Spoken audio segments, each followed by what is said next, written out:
Hello YouTube, it's Sean from the Pompey Games Room, back with a really exciting video here for me personally, because I'm reviewing one of my all-time favourite Mega Drive games. So today we're going to take a look at the classic Virtua Racing for the Sega Megadrive. Now, one thing that needs to be said about this game is that this game here, in this funny shaped cartridge for the Megadrive, is the reason that we have so many great little racing games now. Along with the Super Nintendo, they had their Super FX chip. Well, Sega had the Sega SVP chip, which was the Sega Virtual Processor, and it allowed it to scale polygons and things like that, and just made the games look more cutting edge back in the day. So we're going to pop this in the system, and we are going to start recording, and we're going to turn the game on, more importantly. So yeah, why have I got such great memories of this game? Well, it was absolutely mind-blowing back in the day. I remember saving up my paper round money for this, not going to watch Pompey play, and it was just before one of the worst Formula One seasons in history, in my opinion. I was gearing up when I got this game, 1994. This came out in March, I believe it came out very early March, like 20th of March or something like that.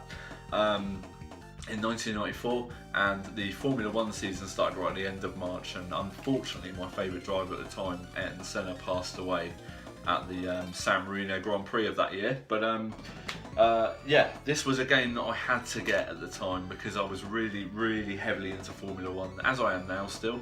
But this was a game I really wanted to play, and it just looked mind-blowing at the time.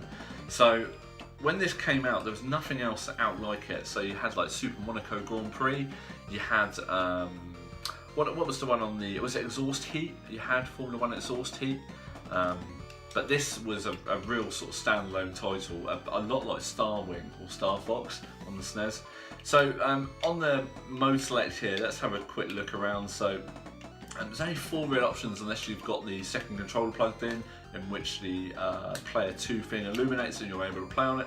But we're just going to go for Virtual Racing, and it will load up the amazing selection of tracks you get to pick from, and that's free. I never ever could do the expert one, but let's give it a go. Let's just go for the beginner course. Let's do that, and let's go for automatic. I really don't want to do a manual transmission. You get the legendary 1-car selection. And A is go, I believe. No, it's B. Sorry. Now, the one thing I do remember on this game is that you had a selection of different views. There you go, there's one. And that was done by pressing the buttons. The buttons on a 6-button controller. The top buttons, you couldn't actually activate other views with the 3-button controllers, but there was. And this used to blow my mind. Just watch this, ready? Oh my gosh. Look at those polygons. So back in the day, this is how we used to do racing games. In fact, let's actually do my eyes in, so let's go. Ooh, let's go for this one. Now, by today's views, this game is pitiful. But you've got to remember, this game actually paved the way for an awful lot of really successful titles for Sega. In Daytona USA was heavily based on this. Also, you had games like Virtua Fighter. Now, Virtua Fighter was the first real sort of arcade block-based, polygon-based, fighting game, and there's nothing else out in the arcade like it at the time. So even though this game, apparently Sega didn't make an awful lot of money on this game because the cartridge itself was so expensive to buy, I had to save up my paper round money, pocket money, birthday money, probably even got a little bit of Christmas money in Christmas of '93 as well towards this when it came out. But I remember seeing screenshots of this when I was a kid, before it was coming out, in like Games Master magazine, and just thinking how amazing it looked. And I mean, you put yourself back to 1994 when you were playing Super Monaco GP or something like that. A very sort of a standard sort of behind the car setup, and there'll be a screenshot on here I put of Super Monaco GP for you. Great game. I absolutely loved Super Monaco GP, but it doesn't actually touch this at all.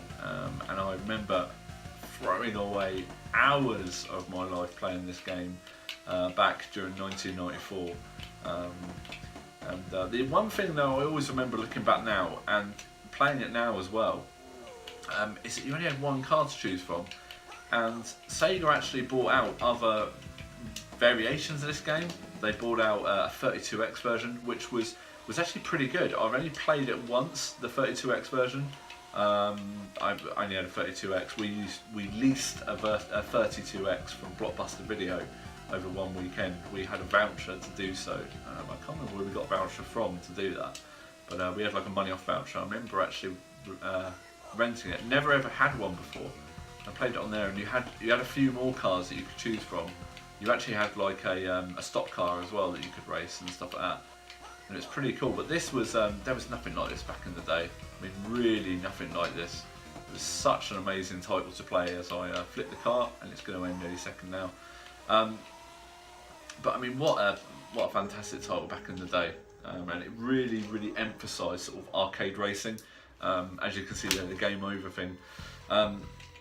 But let's go for another track so we can just see. Let's put myself in NNN. So, but yeah, I mean, graphics like this just coming up the Sega logo you never saw back in 1994.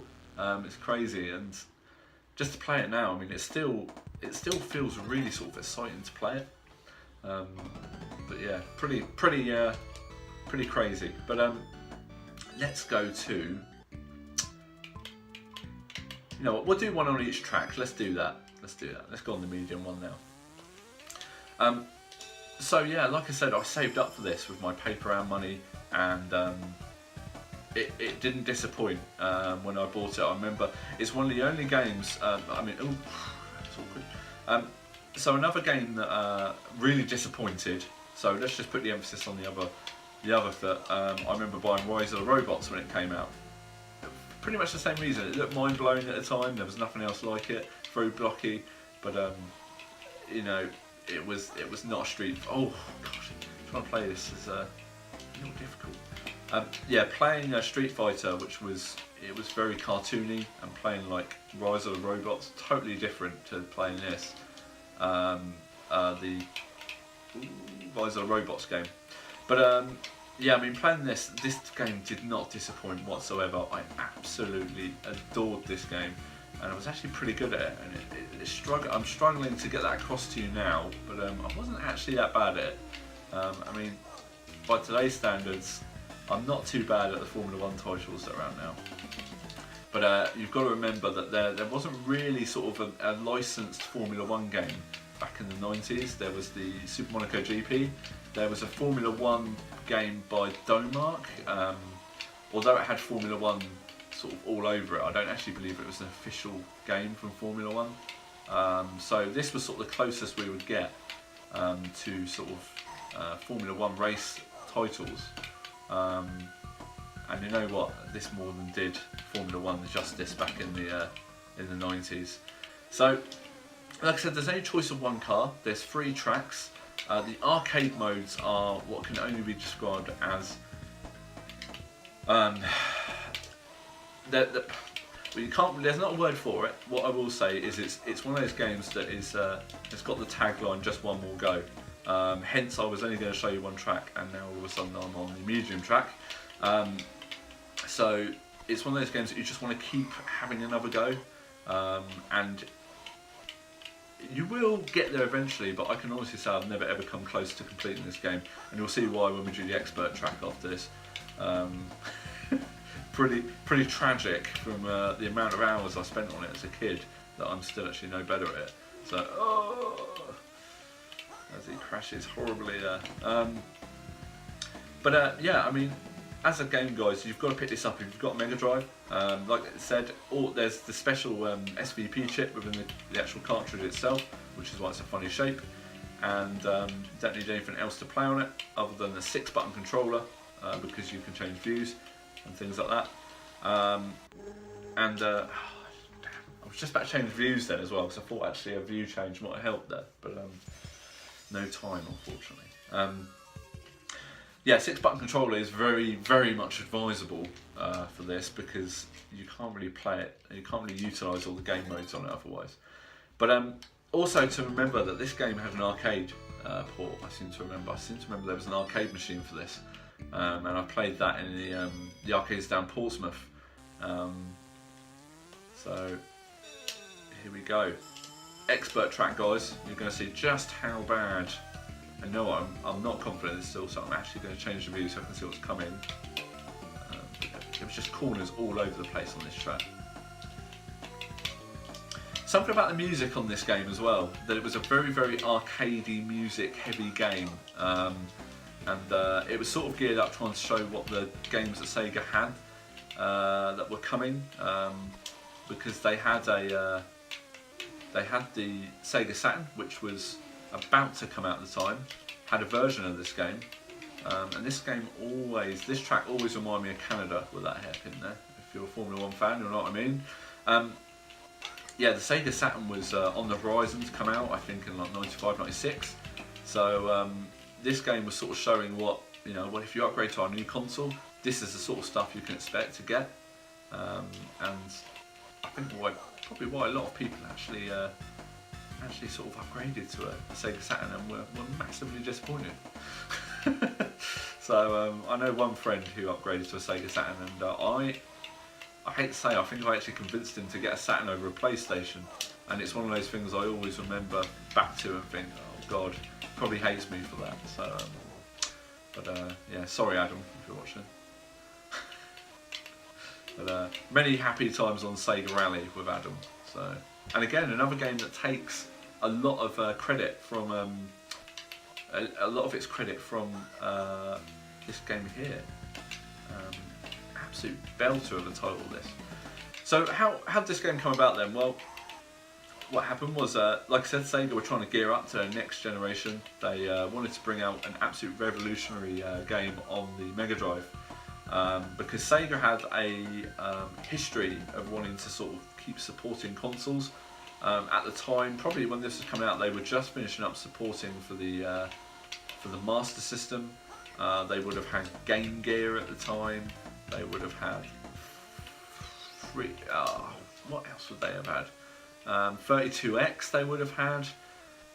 Nomad would have been out. So there was a lot of consoles that they had and they were supporting.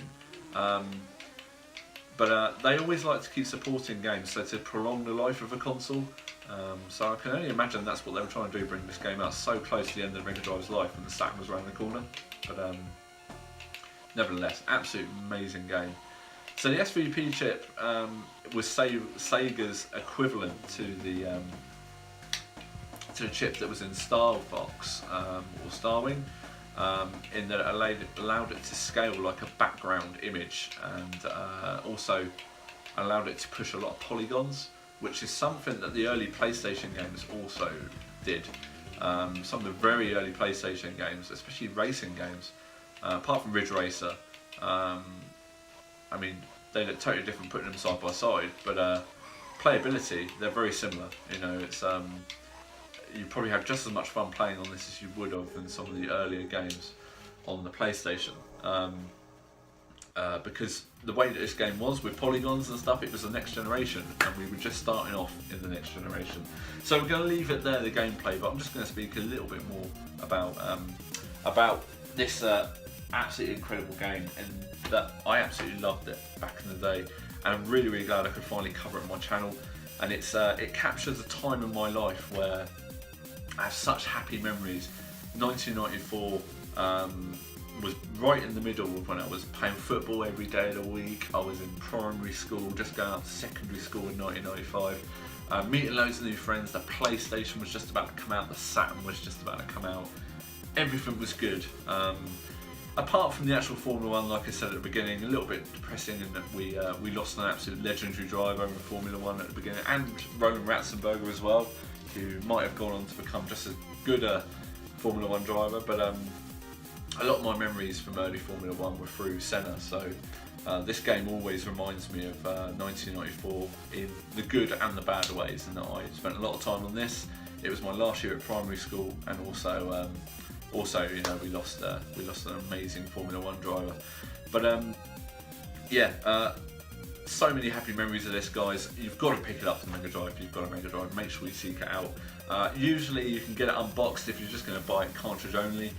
Mine is fully boxed, but the box is up in the loft.